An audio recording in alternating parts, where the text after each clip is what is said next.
Listen up, beautiful people. I want to take just a minute to tell you about our new hosting site, Anchor. Anchor is your one-stop shop for recording, hosting, and distributing your podcast. Best of all, it's 100% free and ridiculously easy to use. And now, Anchor can match you with great sponsors who want to advertise on your podcast. So go to anchor.fm/start and become part of the Anchor community today. And now, back to the show. All right, beautiful people. Memphis finally won, and Lawrence is going to break it all down for you. But we want you to know that on Thursday, August the 1st, we are going to have an incredible conversation. One of the beautiful people in this game in the city of Memphis, Seamus Loftus, joins us after a 15-month break to talk about the Citizen Footballer Project and soccer and how it affects inner city youth in the city of Memphis. So make sure that you join us for that on Thursday.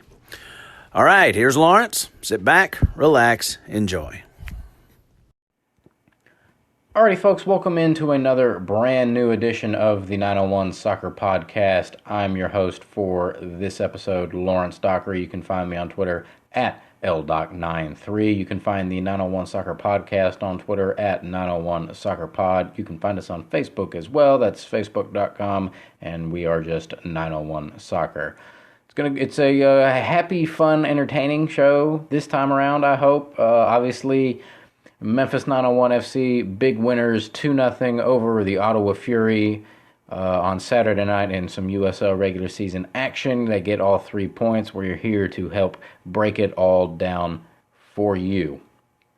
So, one thing we want to get out of the way is there were some questions from Scotty. It actually texted me during the game, and truth be told, I did not even notice this. I don't know how it slipped past me, but Dwayne Marquette did not dress for Memphis 901 FC against Ottawa, and he was not on the team sheet, and so there was some concern about that, what was possibly the deal. So during the game, Scotty actually texted me and said, hey, can you try and find out what the deal is with Marquette? Yeah, sure. Asked around in the press box, and nobody else was really sure, and asked around, nobody was really sure. Was it an injury? Had there been issues? What was the deal? So resolved, go down, post game, ask Coach McQueen. He's the man with the answer, so we'll get that figured. I get down there, come to find out it's just Marquette has been nursing a high ankle sprain, which is why he was unavailable against Ottawa. Coach said they hope to have him back soon. So there's no, as far as we know, there's no season-ending injury. There's anything bad. It's just a high ankle sprain, and he will be back in due time. So everybody, if that was on your mind, we hope that's cleared that up. Moving on to actual game day. Ottawa came in, decent team, 8 wins, 3 losses, 8 draws, 32 points. Memphis 3 wins, 9 losses, 6 draws, 15 points. Things got rolling. With this obviously being a team from Canada, you had to play both national anthems at AutoZone Park on Saturday night. One thing I did think was interesting about that is that typically when there's a U.S. team hosting a Canadian team and vice versa, the visitors' anthem is always played first and the home team's anthem is always played second. That's not how it played out at AutoZone Park, and not that there were any problems with that. It was just something that I thought was odd. I was kind of expecting Canada first and then the Star Spangled Banner second. We got it the other way around. I forget, I believe it was somebody Methodist Church choir, I believe, and they did an excellent job. And just about everybody who's done the anthems this year have done excellent jobs. So shout out to everybody for that. You get the ball rolling, and there was initially, right before the teams came out, we had made a decision as a media group to open the press box windows.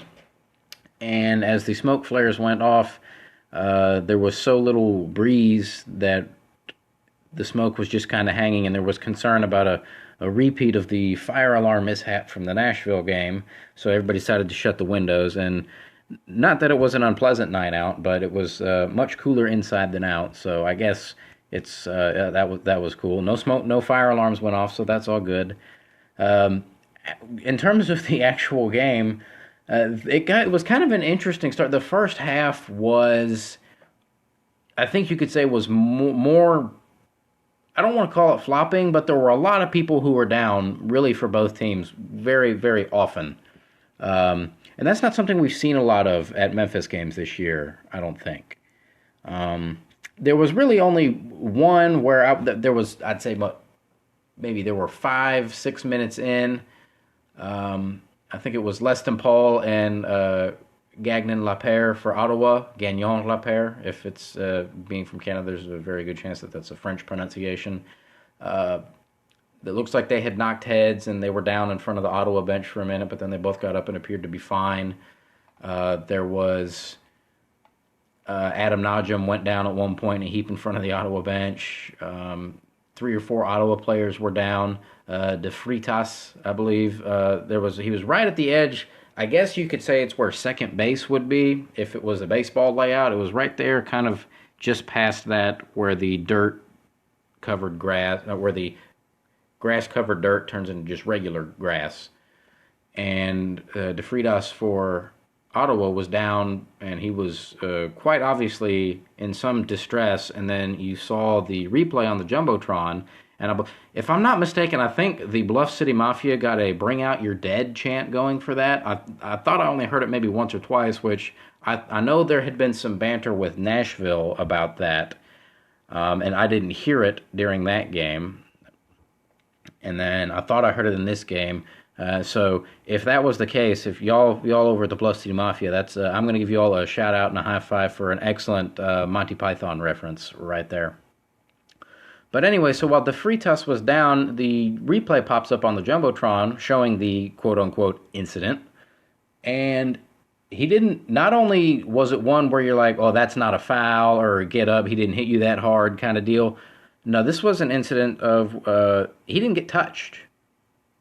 I mean, there wasn't a Memphis player within about 3 yards of him, and all of a sudden he went down like his knee had exploded. And then, oh my gosh, the trainer comes out, and he was fine.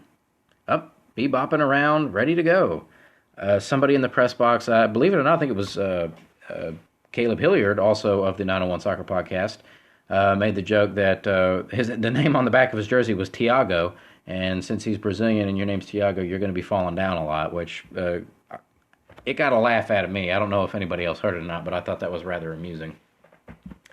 So, and then there was one point where this one was kind of icky, kind of squeamish, kind of squirmy.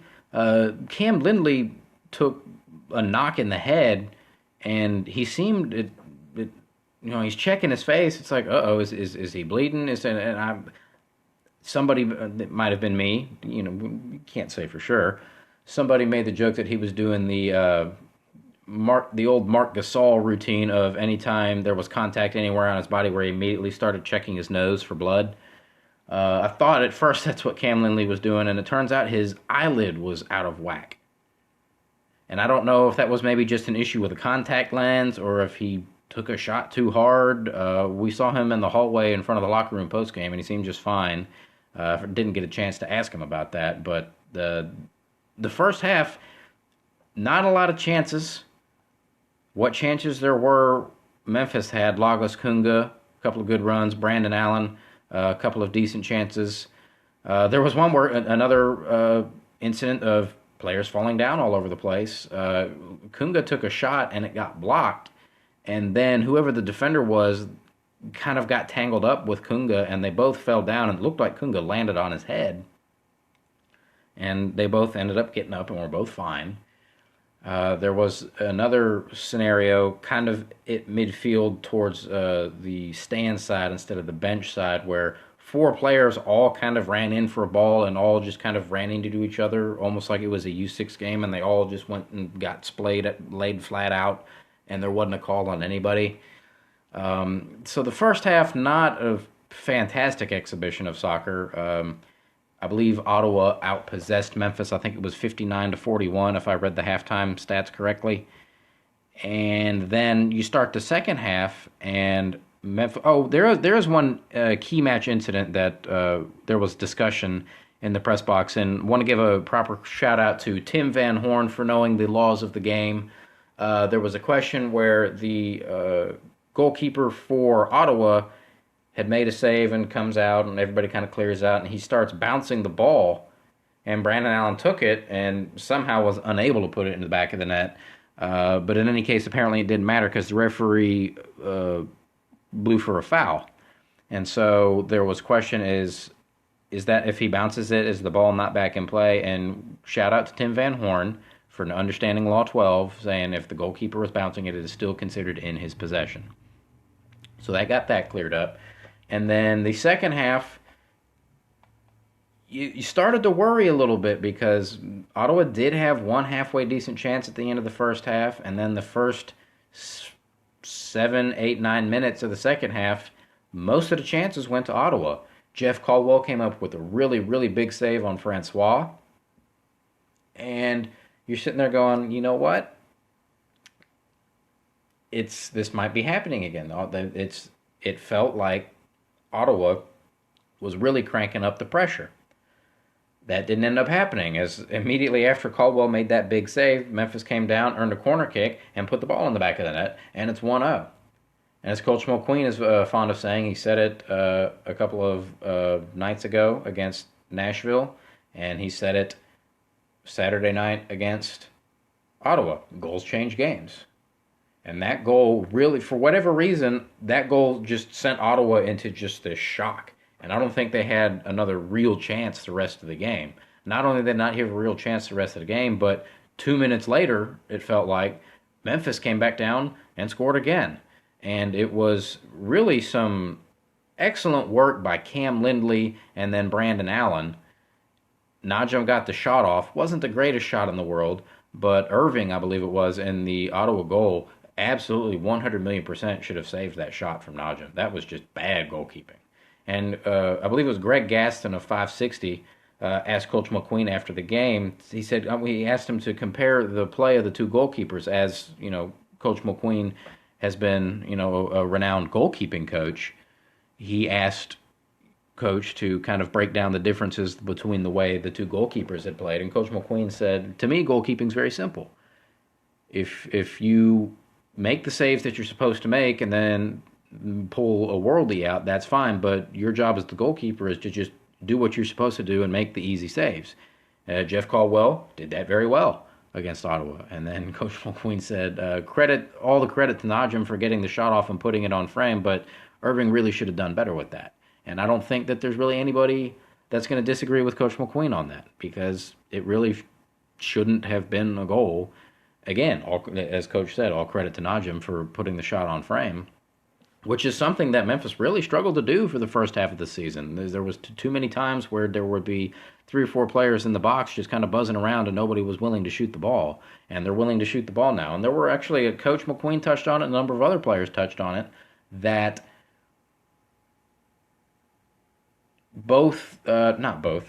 it's momentary brain freeze, that the players and Coach McQueen have all touched on the fact that now everybody's really had time to mesh, and we're halfway through the season, and everybody kind of really understands what they're supposed to do, where the other players are supposed to be, who's doing what. Coach said that they've gotten really comfortable in front of goal, and that's why you're seeing more shots on target and more goals falling in. I mean, that's the old adage, you can't score if you don't shoot.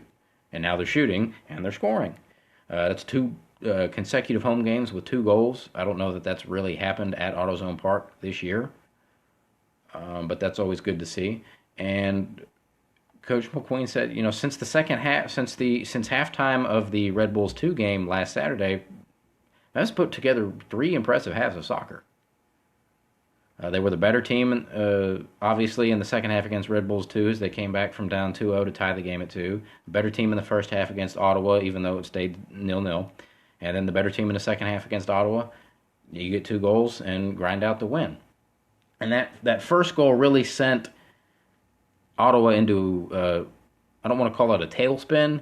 I think part of it was that there was a corner kick that came in, and it kind of pinballed around, and it really could have gone off anybody. They ended up giving it as an own goal against Ottawa.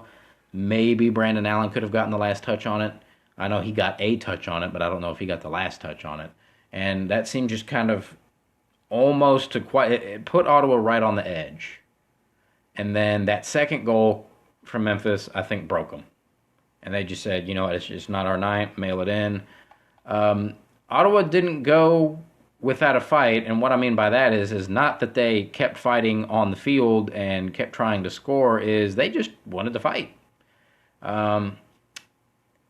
You got into stoppage time, and Carl Haworth of Ottawa, there was a stoppage. The ball had gone out for a throw-in, and I guess he wasn't happy with the call, or maybe he was just pissy because they were down 2-0, but he decided to pick the ball and boot it 75 yards across the field. And 10 times out of 10, that is going to be a caution for delaying the restart of play, which is exactly what happened. And then before play could resume, Mark Birch and one of Ottawa's players got into it, and then everybody was into it, and then there was all kinds of pushing and shoving and jawing, and 2 cautions got out of that. Wall Fall.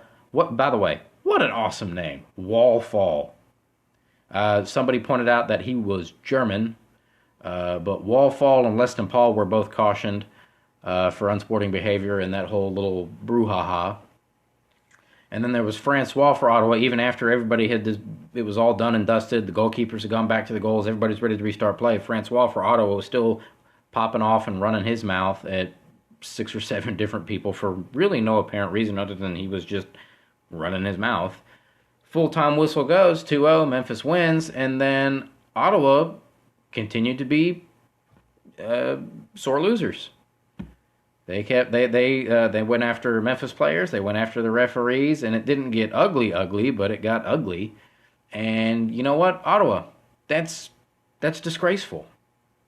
Suck it up. You lost. Move on.